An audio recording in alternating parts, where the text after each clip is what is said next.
Hello my dear students, आप सभी का स्वागत है एनसीईआरटी की छोटी छोटी बातें सीरीज पर, जहां पर आपको मिलती है एनसीईआरटी की हर एक लाइन की detail explanation previous year questions plus multiple choice questions के साथ।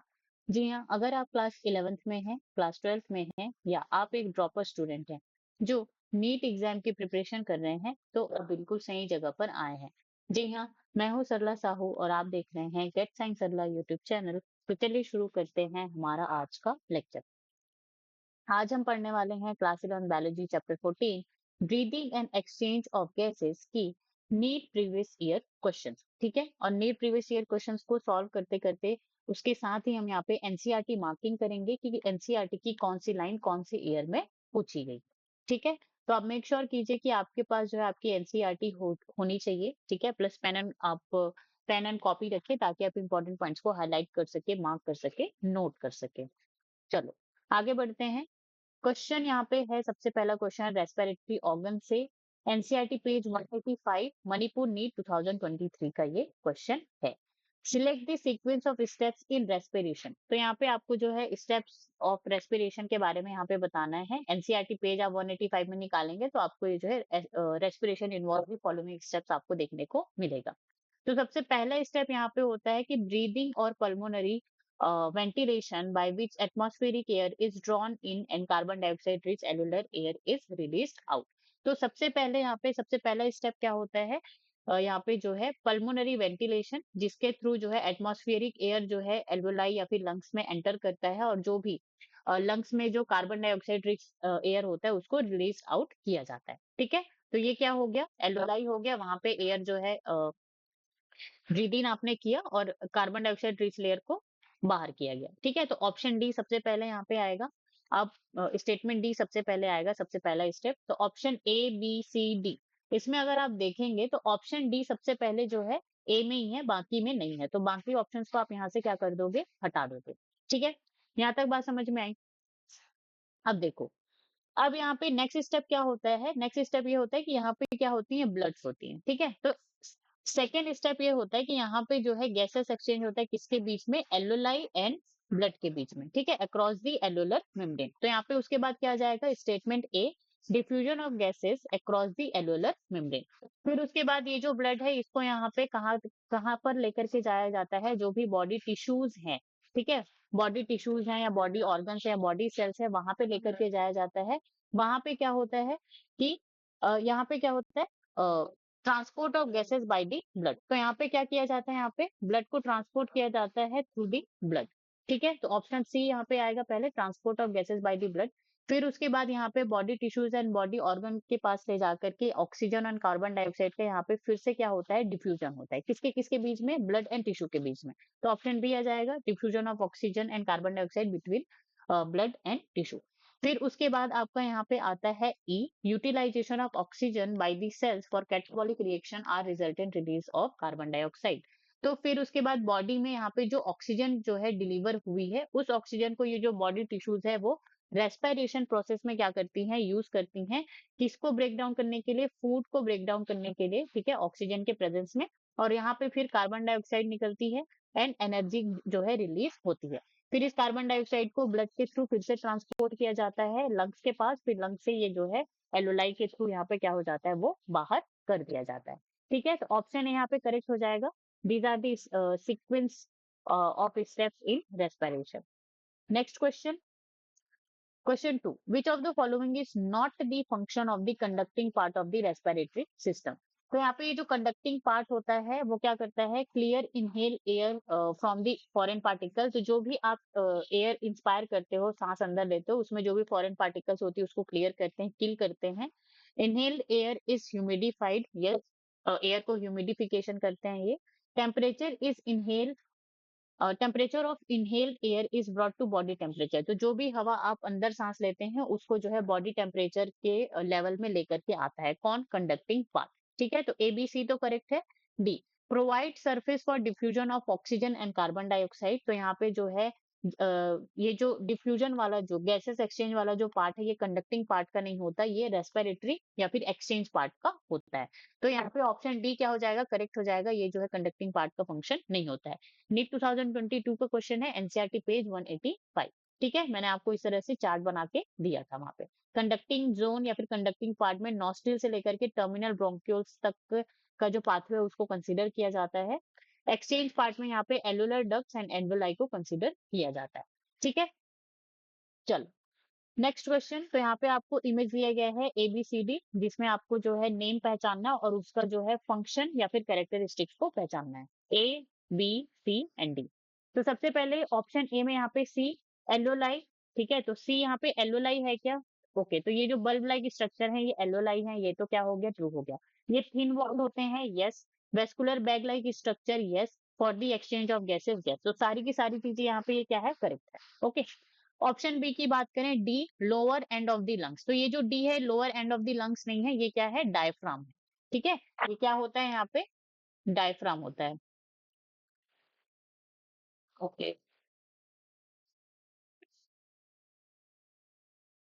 तो ये डी क्या है यहाँ पे, डायफ्राम है। ठीक है, तो ये क्या हो जाएगा, रॉन्ग हो जाएगा।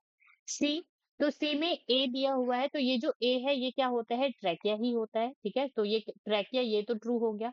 लॉन्ग ट्यूब होता है, okay. Supported by complete cartilaginous ring for the conducting inspired air.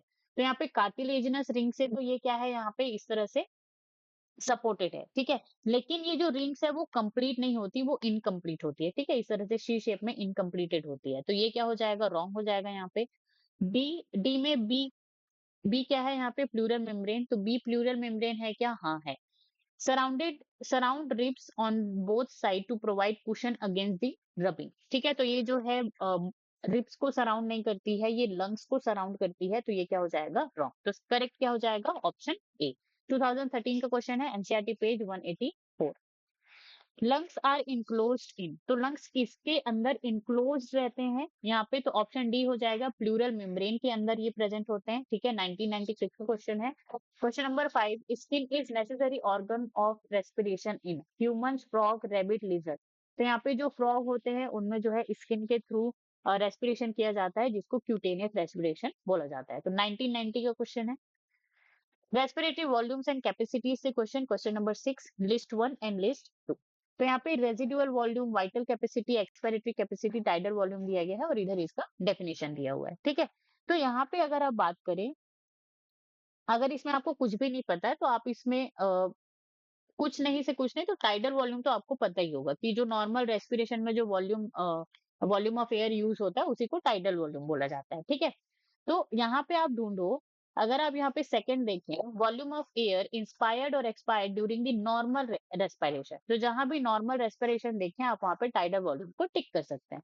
तो डी का सेकंड है, इतना तो कंफर्म होगा। तो अब हम इसमें देखते हैं कि डी का सेकंड किस में किस में है। ऑप्शन ए में डी का फर्स्ट है, मैं इसको हटा दूंगी। ऑप्शन बी में डी का थर्ड है, मैं इसको भी हटा दूंगी। ठीक है, ऑप्शन सी में डी का सेकंड है, ओके। ऑप्शन डी में डी का फोर है, मैं इसको एलिमिनेट कर दूंगी। ऑप्शन सी को मैं टिक करके मैं आगे बढ़ जाऊंगी। ठीक है, बस आपको कंफर्म होना चाहिए कि टाइडल वॉल्यूम किसको बोला जाता है। यहाँ तक बात समझ में आई?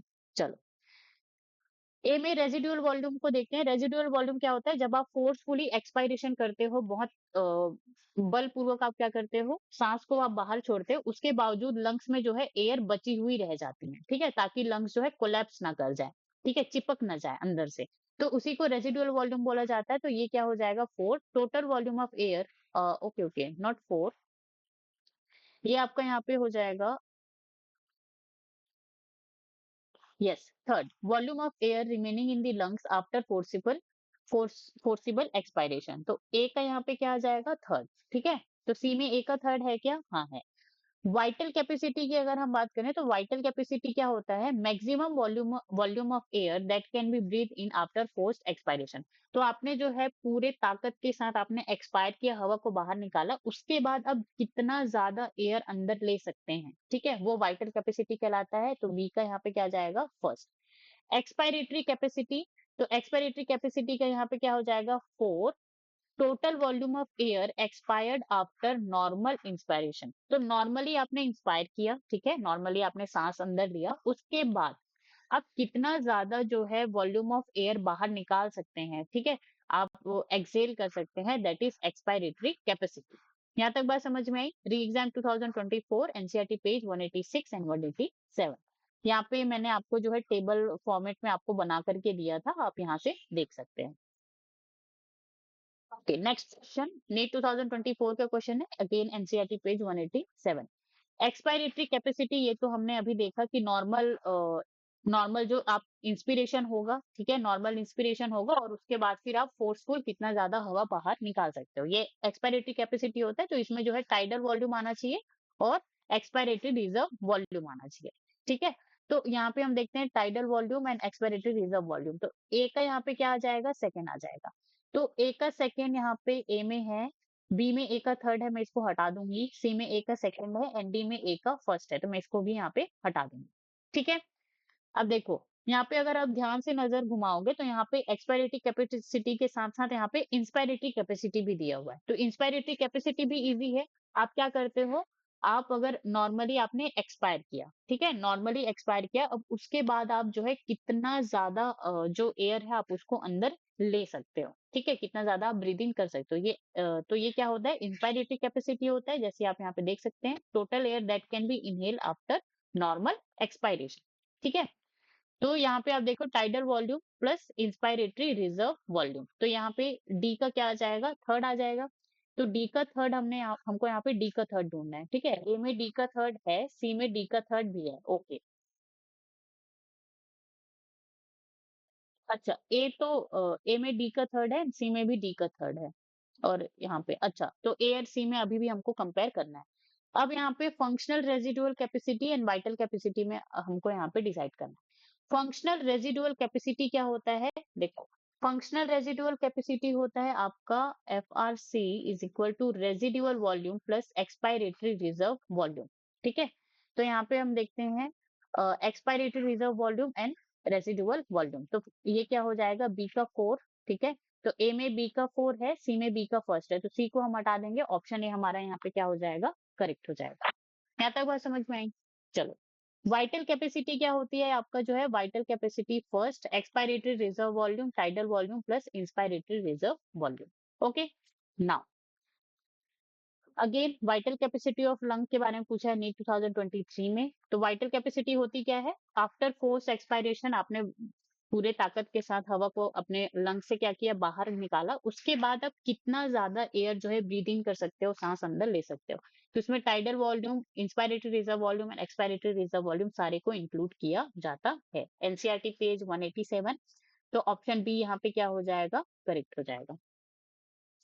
Question number 9, select the current events that occur during the inspiration. तो जब आप सांस अंदर लेते हो तो उस टाइम पे कौन कौन से इवेंट यहाँ पे होते हैं।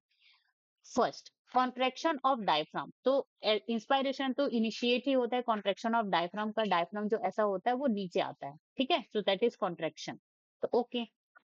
Second, contraction of external intercostal muscles, yes, contraction of यहाँ पे इंटरनल एक्सटर्नल इंटरकोस्टल मसल्स का यहाँ पे कॉन्ट्रेक्शन होता है, ठीक है। Three, pulmonary volume decreases. तो यहाँ पे पल्मोनरी वॉल्यूम डिक्रीज होता है क्या, नहीं, पल्मोनरी वॉल्यूम यहाँ पे क्या होता है, इंक्रीज होता है। Intrapulmonary pressure increases, no, intrapulmonary pressure क्या होता है, यहाँ पे डिक्रीज होता है, ठीक है। तो यहाँ पे जो है डायफ्राम, पहले जो है हमारा लंग्स ऐसा था, ठीक है, डायफ्राम कॉन्ट्रैक्ट हुआ और यहाँ पे जो है एक्सटर्नल इंटरकोस्टल मसल्स भी यहाँ पे क्या होते हैं, कॉन्ट्रैक्ट होते हैं, ठीक है। तो ये जनरली क्या करता है, ये जो थोरेकिक कैविटी है इसका जो वॉल्यूम है उसको इंक्रीज कर देता है। अब जो थोरेकिक कैविटी उसका वॉल्यूम इंक्रीज हुआ, इसका मतलब पल्मोनरी वॉल्यूम, ठीक है, इंट्रापल्मोनरी वॉल्यूम मतलब का जो लंग्स का वॉल्यूम है वो भी क्या हुआ, इंक्रीज हुआ। और हम यहाँ पे जानते हैं प्रेशर एंड वॉल्यूम के बीच में यहाँ पे इन्वर्सली प्रोपोर्शनल का क्या होता है, रिलेशन होता है, ठीक है। तो जैसे ही आप वॉल्यूम को इंक्रीज करोगे प्रेशर वहां पे क्या हो जाएगा, डिक्रीज हो जाएगा। तो लंग्स का वॉल्यूम यहाँ पे इंक्रीज हुआ है तो प्रेशर यहाँ पे क्या होगा, डिक्रीज हो जाएगा, ठीक है। तो यहाँ पे 3 और 4 जो है रॉन्ग है, ठीक है। अब यहाँ पे करेक्ट इवेंट सिलेक्ट करना है, तो ऑप्शन ए 1 एंड 2 क्या हो जाएगा, यहाँ पे करेक्ट हो जाएगा।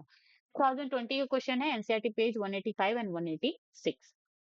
Now, tidal volume and expiratory reserve volume of an athlete is 500 ml and 1000 ml respectively. What will be his expiratory capacity if the residual volume is 100 ml? तो देखो expiratory capacity में हमने अभी देखा कि नॉर्मल आप क्या करते हो, इंस्पायरेशन करते हो, ठीक है, नॉर्मली आपने इंस्पायर किया, हवा को आपने जो है सांस अंदर लिया, ठीक है, फिर उसके बाद आप यहाँ पे क्या कर रहे हो, फोर्सफुली आप यहाँ पे एक्सपायर करोगे, आप जितना ज्यादा हवा अपने लंग से बाहर निकाल सकते हो उसको आप निकालोगे, ठीक है, तो ये क्या हो जाता है, एक्सपायरेटरी कैपेसिटी। अब देखो यहाँ पे क्या हो गया, एक्सपायरेटरी कैपेसिटी में क्या हुआ, आपने जो है टाइडल वॉल्यूम, नॉर्मली आपने सांस लिया, फिर आपने हवा को क्या किया, बाहर निकाला, अब उसके बाद आप जो है फोर्सफुली और एक्सपायरेशन कर रहे हो और सांस को बाहर निकालो, तो ये क्या हो जाएगा, एक्सपायरेटरी रिजर्व वॉल्यूम। तो दोनों के मिला करके यहाँ पे एक्सपायरेटरी कैपेसिटी बोला जाता है। तो 500 प्लस प्लस 1000 ml कितना हो जाएगा, 1500 ml। बी, ओके, सो यहाँ पे A B C D option में कुछ गड़बड़ है, ठीक है, लेकिन ये 1500 ml यहाँ पे क्या हो जाएगा, करेक्ट आंसर होगा। यहाँ तक बात समझ में आई, ठीक है। रेजिडुअल वॉल्यूम 1200 ml वो जो है आपको बस ऐसे ही दिया हुआ है। नीट 2019 का क्वेश्चन है, NCERT page 187। Question number 11, select the correct statement. Expiration occurs due to the external intercostal muscle. So that is a wrong statement. क्यों wrong है? एक्सपायरेशन जो है एक्सटर्नल इंटरकोस्टल मसल्स की वजह से नहीं होता है, वो एक्सपायरेशन प्रोसेस में जनरली आप देखेंगे जो भी डायफ्राम है और एक्सटर्नल इंटरकोस्टल मसल है वो सिर्फ और सिर्फ क्या करते हैं, रिलैक्स करते हैं, अपने ओरिजिनल पोजीशन पे आते हैं, ठीक है। B, intrapulmonary pressure is lower than the atmospheric pressure during the inspiration. So that is the true statement. Intrapulmonary pressure का मतलब होता है lungs के अंदर जो प्रेशर है उसको बोला जाता है, ठीक है। तो हमने ये पढ़ा है कि यहाँ पे जो भी एयर है वो मूव करेगा कहाँ से कहाँ, high pressure to low pressure में। तो अगर मैं चाहती हूँ कि मेरे लंग्स के अंदर क्या आए, एयर एंटर करे, तो यहाँ पे जो है लंग्स का प्रेशर, मुझे इंट्रापल्मोनरी प्रेशर को यहाँ पे कम करना होगा, किसके कंपैरिजन में, एटमॉस्फेयर के कंपैरिजन में, ठीक है। तो इसीलिए इंट्रापल्मोनरी प्रेशर लोअर होता है किसके, एटमॉस्फेरिक प्रेशर में during the inspiration process. C, inspiration occurs when atmospheric pressure is less than intrapulmonary pressure, तो ये क्या हो जाएगा, रॉन्ग। यहाँ पे एटमॉस्फेरिक प्रेशर को लेस बोला जा रहा है और इंट्रापल्मोनरी प्रेशर को ज्यादा बोला जा रहा है, तो ऐसे इस कंडीशन में हमेशा एक्सपायरेशन होगा ना कि inspiration. D, expiration is initiated due to the contraction of diaphragm. Expiration में कभी भी किसी मसल का कॉन्ट्रैक्शन नहीं होगा, हमेशा यहाँ पे रिलैक्सेशन होगा, ओके। ओडिशा नीट 2019 का क्वेश्चन है, 185 and 186 NCERT page. Question number 12, again आपको कॉलम 1 एंड कॉलम 2 में यहाँ पे आपको जो है मैच करना है, ओके। टाइडल वॉल्यूम सबसे दिया, पहले दिया हुआ है, तो टाइडल वॉल्यूम कितना होता है, 500 टू 550 ml, ठीक है। तो ए का यहाँ पे क्या आ जाएगा, थर्ड, तो ऑप्शन ए में ए का थर्ड है, ऑप्शन बी में भी ए का थर्ड है, ऑप्शन सी में ए का फर्स्ट है और डी में फोर है, तो इसको हम क्या करेंगे, यहाँ पे हटा देंगे। अब देखो इंस्पायरेटरी रिजर्व वॉल्यूम, तो इंस्पायरेटरी रिजर्व वॉल्यूम होता है आपका 2500 टू 3000 ml, तो बी का यहाँ पे क्या आ जाएगा, फर्स्ट। तो ऑप्शन ए में बी का यहाँ पे क्या है, सेकंड है, तो मैं ए को यहाँ पे एलिमिनेट कर दूंगी, हटा दूंगी, ठीक है। और ऑप्शन बी में यहाँ पे बी का क्या है, फर्स्ट है, तो ऑप्शन बी को मैं यहाँ पे टिक करके आगे बढ़ जाऊंगी, ठीक है। अब देखो एक्सपायरेटरी रिजर्व वॉल्यूम क्या होगा, यहाँ पे एक्सपायरेटरी रिजर्व वॉल्यूम आपका होता है 1000 टू 1100 ml, तो सी का यहाँ पे क्या आ जाएगा, फोर आ जाएगा, ठीक है, ये सी का फोर। रेजिडुअल वॉल्यूम होता है आपका 1100 टू 1200 ml, तो यहाँ पे क्या हो जाएगा, ये सेकंड आ जाएगा। नीट 2018 का क्वेश्चन है, एनसीईआरटी पेज 186, ओके। तो यहाँ पे जो है आपके लिए टेबल में लेकर के आई हूँ, आप यहाँ से चेक कर सकते हैं। Question number 13. Lungs are made up of air फिर sec the alveoli. They do not collapse even after forceful expiration because of. तो because of the residual volume. आप जब forcefully expiration करते हो अपने पूरी ताकत लगा के lungs से, ठीक है, पूरे के पूरे एयर को जब आप बाहर निकाल देते हो तब भी यहाँ पे कुछ एयर बचा हुआ होता है ताकि लंग्स जो है कोलैप्स ना कर जाए, तो वो किसकी वजह से होता है, रेजिडुअल वॉल्यूम, ठीक है। 2017 का क्वेश्चन है, एनसीईआरटी पेज 186। नाउ अब हम यहाँ पे एक्सचेंज ऑफ गैसेस से क्वेश्चन पढ़ेंगे। Question number 14, the partial pressure in the mmHg of oxygen and carbon dioxide at alveoli the site of diffusion are. तो एल्वेलाई में, ठीक है, ये जो एल्वेलाई है यहाँ पे आपका जो है partial pressure of oxygen, partial pressure of carbon dioxide कितना होता है। Option A partial pressure of oxygen is 159 and यहाँ पे 0.3, तो ये तो एटमॉस्फेयर का यहाँ पे दिया हुआ है, ठीक है, तो ये क्या होगा, wrong. Partial pressure of oxygen is 104 and carbon dioxide का 40, तो दैट इज ट्रू, ठीक है, एल्वेलाई में इतना आपका होता है। ये आपको एनसीईआरटी पेज 186 में जो टेबल 14.1 है उसमें आपको देखने को मिलेगा, ठीक है। एल्वेलाई में आपका 104 partial pressure of oxygen, partial pressure of carbon dioxide कितना है, 40। Okay, now, question number 15. The partial pressure of oxygen in the alveoli of the lungs is. तो यहाँ पे जो है, जो एल्वोलाई है, ठीक है, एल्वोलाई में जो ऑक्सीजन है, उसके ऑक्सीजन का जो पार्शियल प्रेशर है उसके उससे रिलेटेड आपको यहाँ पे सॉल्व करना है। A equal to that in the blood, तो यहाँ पे जो एल्वोलाई होता है, ठीक है, दिस इज एल्वोलाई, और यहाँ पे क्या है, ब्लड है, यहाँ पे क्या है, ब्लड। तो बेसिकली यहाँ पे डीऑक्सीजनेटेड ब्लड है जिसमें ऑक्सीजन कम है, ठीक है, मतलब कि पार्शियल प्रेशर ऑफ ऑक्सीजन कम होता है, और एल्वोलाई में पार्शियल प्रेशर ऑफ ऑक्सीजन क्या होता है, ज्यादा होता है, ठीक है। और एल्वोलाई में जो है partial pressure of carbon dioxide कम होता है, और ब्लड में जो है ये जो डीऑक्सीजनेटेड ब्लड है उसमें partial pressure of carbon dioxide क्या होता है, ज्यादा होता है। ये रिलेशन हमको पता है। A equal to that in the blood, तो इक्वल तो नहीं होता जो पार्शियल प्रेशर ऑफ ऑक्सीजन है। More than that in the blood, yes, यहाँ पे ये जो ब्लड है उससे जो है ज्यादा होता है पार्शियल प्रेशर ऑफ ऑक्सीजन, किसमें, एल्वोलाई में। Less than that in the blood, तो ऐसा तो नहीं होता। D less than that of the carbon dioxide, तो कार्बन डाइऑक्साइड से भी ये कम नहीं होता है, ठीक है, तो डी यहाँ पे क्या हो जाएगा, रॉन्ग। 2016 का क्वेश्चन है। अगेन आप जो है ये जो डीऑक्सीजनेटेड ब्लड है और एल्वोलाई, तो यहाँ से आप इसको कंपेयर कर सकते हैं। नाउ 16, तो अगेन यहाँ पे आपको इमेज दिया हुआ है ए बी सी डी, ठीक है, correctly identified along with its function.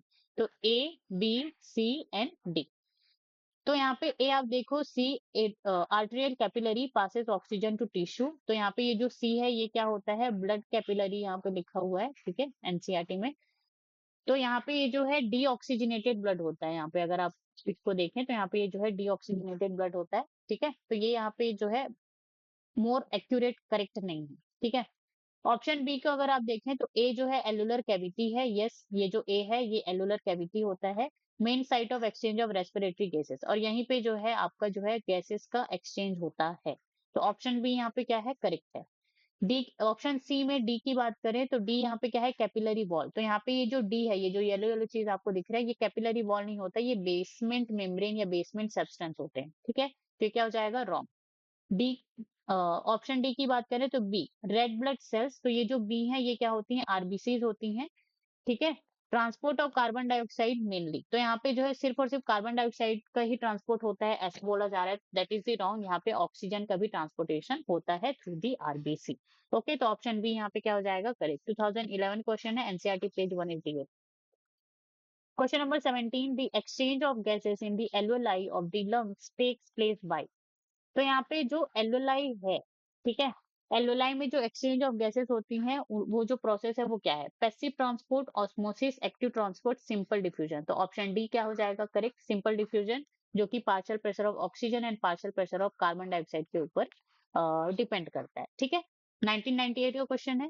Question number 18, the alveolar epithelium is the in the lung is, तो यहाँ पे जो एलुलर इपिथेलियम है वो सेल्स कैसी हैं, 1980 का क्वेश्चन है। Non ciliated columnar, non ciliated squamous, ciliated columnar and ciliated squamous, तो जब आप यहाँ पे ये जो इमेज है एनसीईआरटी पेज 188 में देखोगे तो यहाँ पे आपको दिखेगा squamous epithelium of alveolar wall, ठीक है, स्क्वेमस इपिथेलियम से बना हुआ होता है, यहाँ पे कोई सीलिया वगैरह प्रेजेंट नहीं होता है, तो आप यहाँ पे बोल सकते हो नॉन सिलेटेड स्क्वेमस इपिथेलियम, तो ऑप्शन बी यहाँ पे क्या हो जाएगा, करेक्ट हो जाएगा।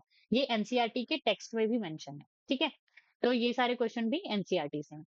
नाउ ट्रांसपोर्ट ऑफ गैसेस से क्वेश्चन है यहाँ पे 19, given below are the assertion and reason, ठीक है, तो assertion आपका बोल रहा है during the transportation of gases about 20 to 25% of carbon dioxide is carried by haemoglobin as carbamino haemoglobin, that is true. 20 to 25% जो कार्बन डाइऑक्साइड है वो हीमोग्लोबिन के साथ जुड़ करके क्या होता है, ट्रांसपोर्ट किया जाता है, ठीक है। 70% एज अ बाइकार्बोनेट, और कुछ जो 7% जो बचता है वो किसके थ्रू, प्लाज्मा के थ्रू डिजोल्व फॉर्म में किया जाता है, तो एसर्शन तो यहाँ पे ट्रू है। रीजन की बात करें, this binding is related to high partial pressure of carbon dioxide and low partial pressure of oxygen in tissue, तो ये भी क्या है, ट्रू है, और ये जो रीजन है वो करेक्ट एक्सप्लेनेशन है किसका, एसर्शन का। ओके, क्योंकि यहाँ पे जो partial pressure of carbon dioxide and oxygen है, ये बहुत ही मेजर रोल प्ले करते हैं। अब इसी चीज को मैं आपको जो है एनसीईआरटी पेज 189 में जो है ये चीज मेंशन है, ये री एग्जाम 2024 का क्वेश्चन है। जैसे कि आप यहाँ पे देख सकते हो, ठीक है, ये कार्बन अमीनो हीमोग्लोबिन है, 20 to 25% यहाँ पे कार्बन डाइऑक्साइड का इस तरह से ट्रांसपोर्टेशन किया जाता है, और ये पार्शियल प्रेशर से रिलेटेड है किसके, कार्बन डाइऑक्साइड एंड ऑक्सीजन के।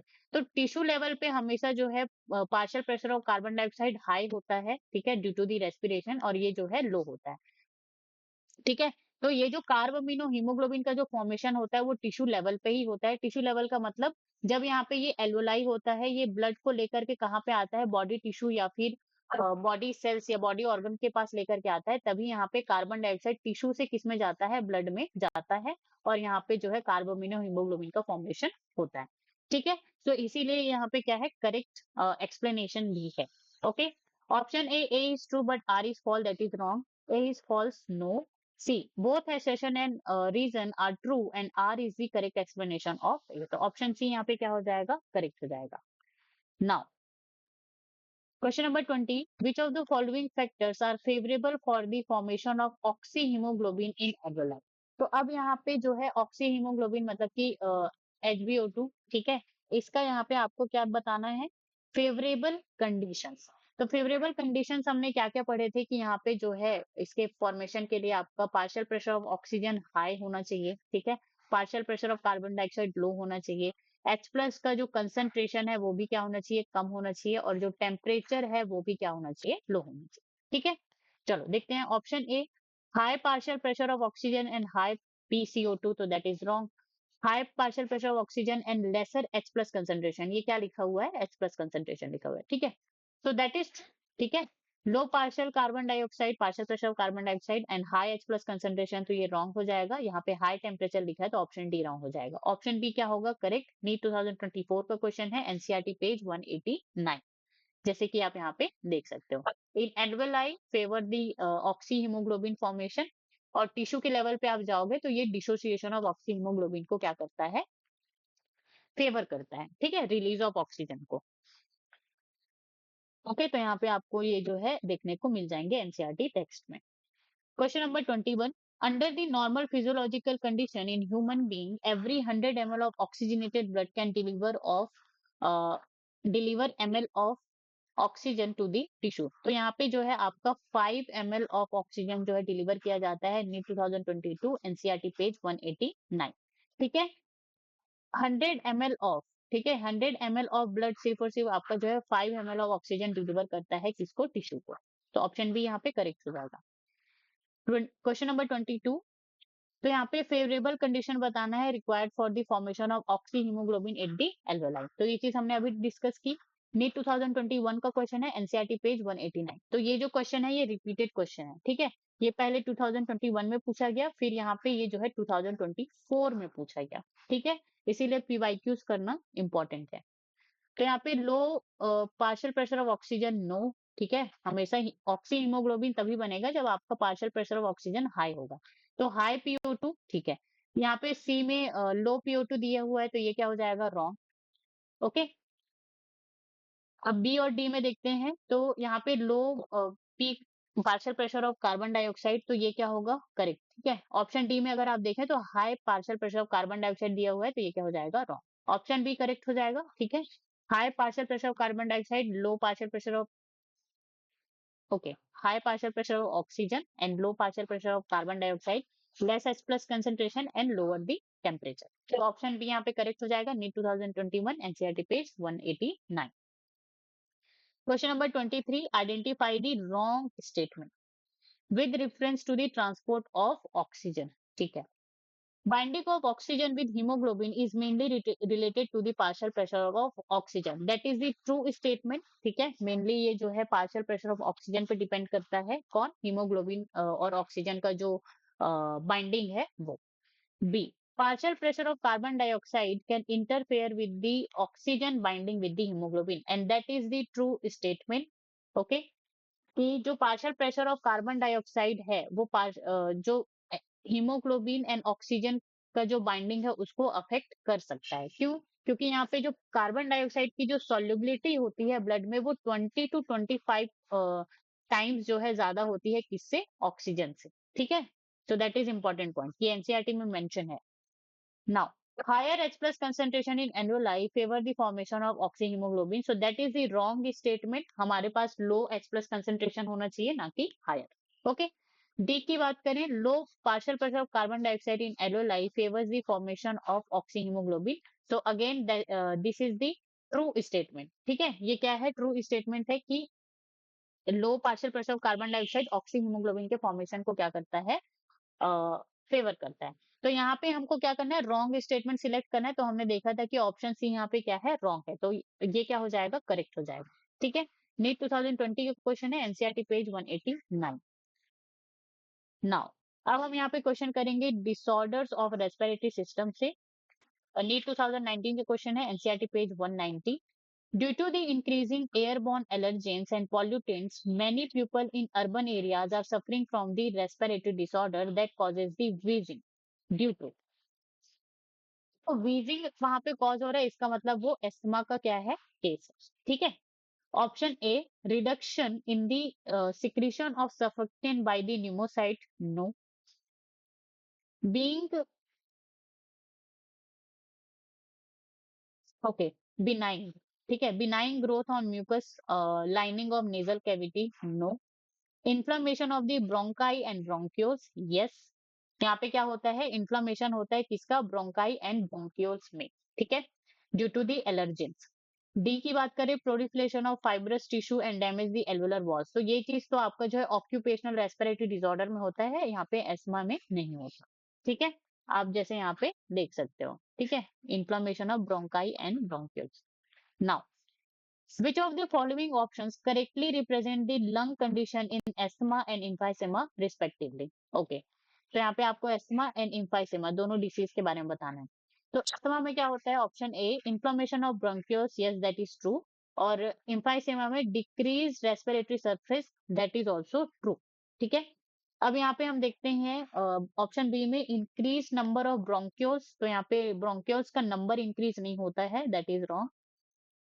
सी, इंक्रीज रेस्पिरेटरी सरफेस। तो यहाँ पे ऐसा तो कुछ नहीं होता। ठीक है, और यहाँ पे इम्फाइसेमा में बोला जा रहा है कि इन्फ्लेमेशन ऑफ ब्रोंकियोल्स, तो ये that is the wrong statement. D की बात करें, decrease respiratory surface, okay, inflammation of bronchioles. तो यहाँ पे इम्फाइसेमा में ब्रोंकियोल्स का इन्फ्लेमेशन नहीं होता, तो ये क्या हो जाएगा? रॉन्ग हो जाएगा। ऑप्शन ए क्या हो जाएगा? करेक्ट। नीट 2018 का क्वेश्चन है, एनसीईआरटी पेज 190। ठीक है, आप यहाँ पे देख सकते हो, this is 190। Now, question number 26, which of the following is an occupational respiratory disorder? तो नीट 2018 का क्वेश्चन है, एनसीईआरटी पेज 191। ठीक है, तो यहाँ पे जो है सिलिकोसिस जो डिसीज है वो क्या होता है? ऑक्यूपेशनल रेस्पिरेटरी डिसऑर्डर होता है, जैसे मैंने आपको यहाँ पे बताया हुआ था। ठीक है, जैसे कि यहाँ पे जो सिलिका वाले जो इंडस्ट्री होते हैं वहां पे जो लोग काम करते हैं, तो वहां पे सिलिकोसिस, एस्बेस्टस, एस्बेस्टोसिस, कॉटन की बात करें तो यहाँ पे बाइसिनोसिस जो है बीमारियां होती हैं। और इन सब में क्या होता है? आपका जो है फाइब्रोसिस। ठीक है, फाइब्रोसिस में क्या होता है? Proliferation of the fibrous tissue. Okay, question number 27, name the chronic respiratory disorder caused mainly by the cigarette smoking. तो क्रोनिक का मतलब क्या होता है? Long term effect. ठीक है, तो यहाँ पे सिगरेट स्मोकिंग से जो है आपका इम्फाइसेमा जो है डिसीज होता है। ठीक है, नीट 2016 का क्वेश्चन है, एनसीईआरटी पेज 190, आप यहाँ पे देख सकते हो। इम्फाइसेमा ये यहाँ पे causes mainly by the cigarette smoking, यहाँ पे भी एनसीईआरटी में भी मेंशन है। Now question number 28, asthma may be attributed to inflammation of the trachea, accumulation of the fluid in lungs, a bacterial infection of the lungs, allergic reaction of the mast cell in the lungs। तो यहाँ पे देखो asthma किससे related है? Allergy से related है। ठीक है, तो यहाँ पे ए बी सी क्या हो जाएगा? Wrong. Allergic reaction to the mast cell in the lungs. तो अब हम जो सर्कुलेशन चैप्टर पढ़ेंगे उसमें हम ब्लड पढ़ेंगे। ठीक है, अब ब्लड में जो है ये सारी सेल्स आएंगी और हम देखेंगे कि मास्ट सेल जो है एलर्जिक रिएक्शन से क्या होती हैं? रिलेटेड होती हैं। ठीक है, ये चीज जो है मास्ट सेल जो कि एलर्जिक रिएक्शन से रिलेटेड होती है, ये चीज ये इन्फॉर्मेशन मैंने आपको और कहाँ पे बताया था? जो animal tissue and organisation, I think वो चैप्टर 7 उसमें मैंने आपको वहां पे मेंशन किया था। ठीक है, तो ऑप्शन डी यहाँ पे क्या हो जाएगा करेक्ट, नीट 2016 का क्वेश्चन है। 29 की बात करें, name the pulmonary disease in which alveolar surface area involved in gas exchange is drastically reduced due to the damage of the alveolar walls। तो ऐसा बीमारी जिसमें क्या होता है, एलुलर वॉल क्या होता है, डैमेज होता है, जिसकी वजह से जो रेस्पिरेटरी सरफेस है, ठीक है, जो एक्सचेंज ऑफ गैसेस वाला जो सरफेस है वो रिड्यूस हो जाता है। तो यहाँ पे जो है आपका इम्फाइसेमा जो है करेक्ट आंसर होगा। 2015 का ये क्या होता है क्वेश्चन है। Okay, so thank you so much guys for the watching. अगर आपको किसी भी क्वेश्चन में डाउट हो तो आप मुझे कमेंट करके पूछ सकते हैं, मैं जरूर से रिस्पॉन्ड करूंगी। Thank you so much and like share and subscribe the channel and stay tune on Get Science YouTube channel.